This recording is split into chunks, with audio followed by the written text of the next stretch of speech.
Cyan Vert came back as a child to escape the shadow that killed him, but these chapters prove his past life did not disappear. It followed him into every blade, classroom, and nightmare. Spoiler warning for chapters 12 through 21 of this Korean manhwa. Cyan Vert is the reborn young lord who once lived and died as a deadly assassin. Now, with his memories intact, he is trying to rebuild his future before the same betrayals and power struggles trap him again. But his second life is not peaceful. Demonic weapons, noble suspicion, academy politics, assassins, and strange inherited powers all begin circling him much earlier than expected. Chapter 12 throws Cyan into a violent, almost unreal battlefield where a black-haired young fighter faces a white-haired, red-eyed opponent who feels more like a demon than a normal enemy. The setting is barren, red, and heavy with war imagery, so the fight reads less like a simple duel and more like a trial of will. The opponent mocks the boy's weakness, questions what he even is, and overpowers him again and again with speed, strength, and magical pressure. But the important part is not that Cyan is losing. It is that he keeps rising, gripping a red glowing blade while memories of war, betrayal, and revenge press around him. By the end, the scene turns into a demand for a promise, not just survival, but making someone regret what happened.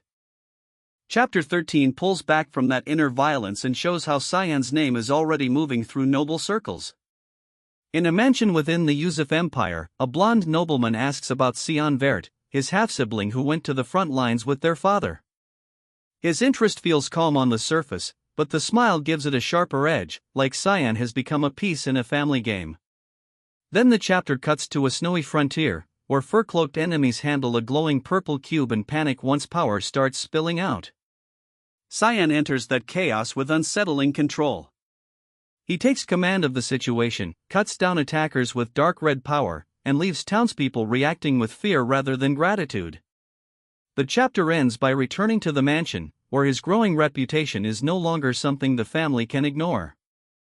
Chapter 14 shifts Cyan into formal academy life, but the elegant ceremony does not make him look like an ordinary student. While noble classmates react with excitement, Cyan stands apart, quiet and detached, as if the school is another battlefield wearing polished clothes. Outside, a blonde senior, likely Brian Kendrick, approaches him and pushes him into a sudden test. What begins like a challenge becomes dangerous when a hostile violet aura triggers Cyan's assassin instincts. For a moment, the boy looks less like a student and more like someone ready to kill. Brian does not simply escalate.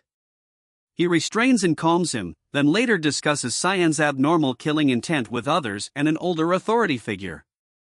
The chapter leaves Cyan isolated, while Brian seems to realize the new student is carrying something far darker than talent.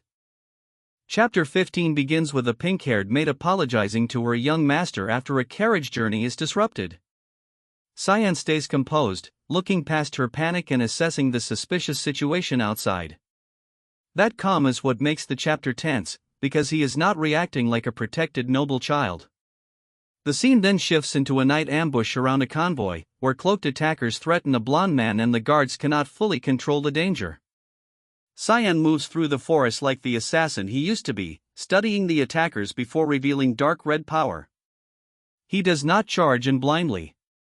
He waits, cuts through multiple enemies, and rescues the captive while warning that the attack may not be finished. By the end, the rescued blonde man is bound inside the carriage, unsure whether Cyan saved him or captured him. Chapter 16 opens with tense talk of assassination, family duty, and warnings that Cyan's path is already surrounded by danger. Then he travels by carriage with a blonde companion toward a grand academy, a place that should represent privilege and education but immediately feels political. He arrives, handles formal entry details, and steps into a classroom or registration space where noble students are already watching him. Arrogant classmates, especially a blonde noble boy, begin testing him with status games and provocation. The conflict builds toward public challenges, magic demonstrations, and dueling tension, while hidden observers and instructors make the academy feel less like a school and more like a battlefield with rules. The final image of a red-eyed hostile figure watching from the shadows makes it clear Cyan has attracted danger beyond ordinary student rivalry. Chapter 17 begins with a sudden violent disturbance at the academy, with a blonde student overwhelmed as classmates panic around the impact. From there, the real focus shifts to a purple-haired woman in dark clothing who confronts Cyan with an aura of suspicion and power. She tests him with dark purple energy, but Cyan does not crumble.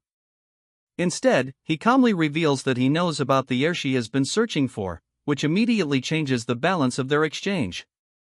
Their confrontation grows into a duel-like clash, and then the chapter reveals the key turning point, the demon blade Keiram.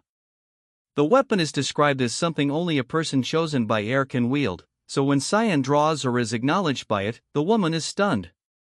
Cyan ends the chapter by asking whether she will finally recognize him. Chapter 18 turns that recognition into brutal training. Cyan stands inside a dark hall surrounded by shadowy attackers, while a purple-haired assassin-like opponent tests him with formations, killing intent, and techniques that feel half real and half illusion. The attacks come from all directions, but Cyan does what makes him dangerous: he observes the flow instead of panicking. He cuts through the first wave, adapts to secret technique, impulse, then faces larger surrounding formations and stronger variants like impulse turbulence. Other technique names, including Wave of Murderous Intent, Fogblade, and Root of the Unshakable Tree, suggest this is a lesson in surviving assassination arts, not just winning a sparring match. After enduring the trial, the chapter shifts toward a glowing portal and talk of sending the heir to an altar, setting up a meeting that feels tied to Cyan's hidden identity. Chapter 19 opens in a dark internal space where Cyan faces a hooded, red-eyed assassin-like figure and a small pink-flamed presence. The imagery is full of skulls, blood-red shadows, and cold instruction, so the lesson feels psychological as much as physical. The figure pushes Cyan toward an assassin's philosophy, forcing him to consider what he wants and what he is willing to do with his killing intent. Then the chapter cuts back to academy life, where Cyan sits apart from other students while classmates gather around him. The contrast is sharp: one moment he is being shaped by a nightmare mentor, and the next he is surrounded by noble students who have no idea what they are provoking. A blonde boy brings out a glowing magic-like attack, the scuffle escalates, and someone finally demands that it stop. Chapter 20 continues the academy confrontation by naming the blonde student as Aren Severus. A white-haired girl warns her identifies him, but Aren is already furious, blaming Cyan for what happened to his brother. His followers close in, expecting numbers and status to pressure Cyan into submission. Instead, Cyan stays cold. When they attack, he cuts through the first students with precise movements, disabling them faster than the crowd can process. Aren then escalates with a stronger blue-tinged sword technique, turning a school dispute into a genuinely dangerous clash. Cyan answers with dark energy and shadow-like motion, proving again that his combat sense is far beyond his age.